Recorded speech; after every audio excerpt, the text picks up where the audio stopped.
मित्रांनो, टेक्निकल दादी यांच्या कथेचा मोठा धडा हाच आहे की कधीच उशीर झालेला नसतो. वय फक्त एक आकडा आहे. शिकण्याची इच्छा असेल तर काही अशक्य नसतं, हे आज त्यांनी सिद्ध केलेलं आहे आणि ते प्रत्येकासाठी एक प्रेरणादायी उदाहरण सुद्धा आहे. आपण कितीही मोठे झालो तरी नवं शिकायला नेहमी तयार राहायला हवं, अशी शिकवण याच्यातून मिळते आपल्याला. ही होती टेक्निकल दादी यांची खरी प्रेरणादायी कथा. जर तुम्हाला आवडली असेल ही स्ट्रगल टू सक्सेस स्टोरी, कशी वाटली ते नक्की कमेंटमध्ये सांगा.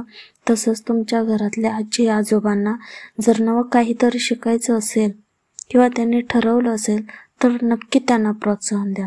कारण अशाच खऱ्या संघर्ष ते यशाच्या कथा ऐकण्यासाठी यस होईल रे चॅनलला सबस्क्राईब करा. पुन्हा भेटूया एका नव्या प्रेरणादायी प्रवासात. तोपर्यंत निरोप घेते. काळजी घ्या आणि स्वप्न साकार करण्यासाठी प्रयत्न करत राहा.